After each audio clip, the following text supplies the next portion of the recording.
الحمدللہ والصلاة والسلام علی رسول اللہ وعلی آلہ وصحبہ ومن والاه۔ ناظرین، خیر مقدم ہے آپ کا کریم ٹی وی اردو میں۔ ایک بھائی نے سوال کیا ہے، اگرچہ انہوں نے اپنا نام پتہ نہیں لکھا۔ سوال یہ ہے کہ اگر کسی انسان کو قطرے آنے کی بیماری ہو جائے، یعنی بار بار پیشاب کے قطرے آتے ہوں اور اس کا یہ وہم اس قدر بڑھ گیا ہو کہ بار بار اس کو تنگ کرتا ہو، یہاں تک کہ نماز میں بھی اس کو یہی خیال آتا ہو کہ قطرہ آ گیا ہے، تو وہ کیسے نماز پڑھے، کیا کرے؟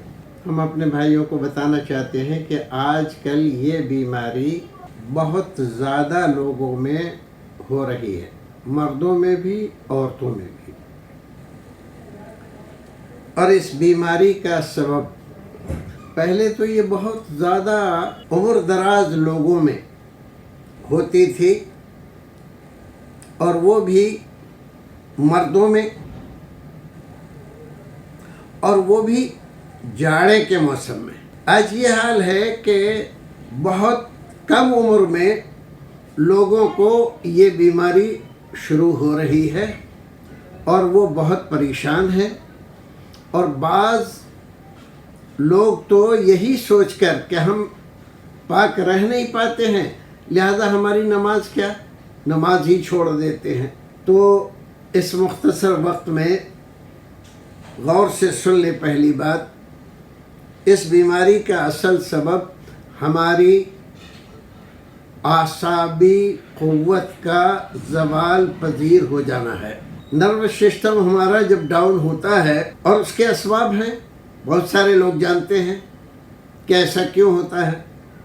آج کل ہماری جیون شیلی جیسی بنی ہوئی ہے، زندگی گزارنے کا جو طریقہ ہم نے اختیار کیا ہوا ہے، اس کی وجہ سے زیادہ تر لوگ جیسے اور بیماریوں میں مبتلا ہو رہے ہیں، اس بیماری میں بھی مبتلا ہو رہے ہیں۔ دنوں رات موبائل سے چمٹے رہنا، وقت پر نہ کھانا نہ سونا، بے اعتدالی میں حد کر دینا، ٹینشن پالنا، اور خامخواہ اپنے ذہن کو انتشار میں مبتلا کرنا، یہ ہے اصل بیماری جو لوگوں کو ہو جاتی ہے بعض بے احتیاطیوں کی وجہ سے اور اعصابی قوت کے زوال پذیر ہو جانے کی وجہ سے۔ تو سب سے پہلے تو وہ اپنی روٹین پر غور کریں اور بے اعتدالی سے پرہیز کریں، اور پھر اپنا علاج کرائیں کسی ماہر طبیب سے، یونانی، آیوروید یا ہومیوپیتھ۔ رفتہ رفتہ ان کے اعصاب کو تقویت پہنچا کر طبیب ان کو اس بیماری سے نجات پانے کا راستہ دکھا سکتا ہے۔ تو پہلی بات تو یہ ہوئی کہ علاج کرائیں۔ طبی یونانی میں ایک بیماری سلسل بول کی بھی ہوتی ہے۔ سلسل بول کے اسباب تو یہی ہوتے ہیں، اور یہی سلسل بول کا مطلب یہی ہوتا ہے کہ آدمی کو قطرے غیر ارادی طور پر آتے رہتے ہیں۔ تو اس کی دوائیں ہیں، وہ دوائیں آپ کھائیں گے تو آپ کو یہ بیماری ختم ہو جائے گی۔ اب جب تک ختم ہو یہ بیماری ہم علاج کریں، تب تک کیا کریں؟ تو اس کے لیے چند احتیاطیں ہیں، وہ کریں آپ تو بہت جلد اس میں آپ کو کامیابی ملے گی۔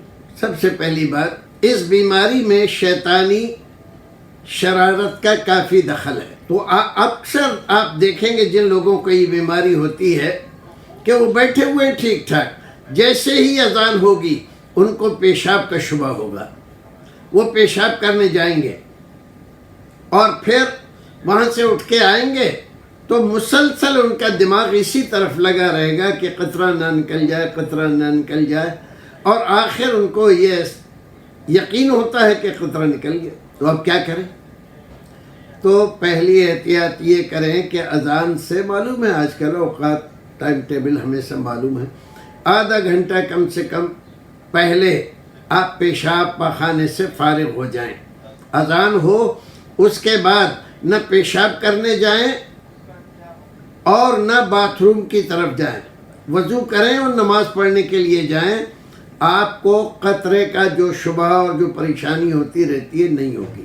دوسری احتیاط، جب آپ پیشاب کرنے جائیں تو اچھی طرح سے جب آپ کو لگے کہ ہاں اب نہیں آ رہا ہے اور سارا پیشاب نکل گیا تو تھوڑا سا اٹھیں اور اٹھ کر پھر سے بیٹھ جائیں اور ایک بار اپنے خصیتین پر ہاتھ ڈالیں اور ان کو تھوڑا سا رگڑیں، اگر کوئی قطرہ ہوگا رکا ہوا ادھر ادھر تو وہ بھی آ جائے گا، آپ دھوئیں اور آ جائیں، وضو کریں، نماز پڑھنے جائیں، آپ کو یہ وسوسہ نہیں ہوگا۔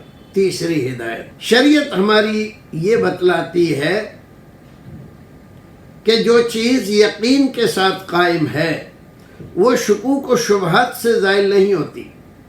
آپ نے وضو کر لیا، آپ کو یقین ہے میں پاک ہوں، تو اب شبہ ہو رہا ہے کہ نہیں قطرہ نکل گیا، یقین نہیں ہو رہا ہے، شبہ ہو رہا ہے، تو اس شبہے کا کوئی حکم نہیں ہے، اس سے کوئی فرق نہیں پڑتا، آپ پاک ہیں، آپ اپنی نماز پوری کریں۔ لیکن اگر کسی کی بیماری اتنی زیادہ بڑھ گئی ہے کہ اس کو قطرہ آتا ہی رہتا ہے تو وہ وضو کرے اور وضو کرنے کے بعد ایک لنگوٹ پہلے ہی لگا لے اور پھر اس کے بعد وضو کرے، آتا ہے قطرہ آنے دیجیے، آپ نماز پڑھیے، نماز نہیں چھوڑنا ہے، آپ کو نماز پڑھیے، نماز پڑھنا ہی ہے۔ تو اس طرح جو لوگ اس بیماری سے دوچار ہیں، پریشان ہیں، ان کو ہر نماز کے لیے نیا وضو کرنا چاہیے۔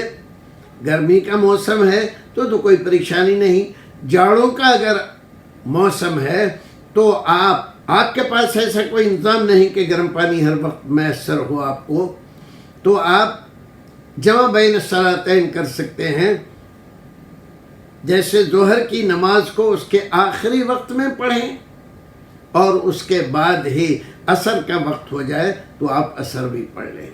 اس طرح سے آپ کو وہ مشقت جو اس طرح کی بیماری سے دوچار لوگوں کو ہوتی ہے وہ نہیں ہوگی۔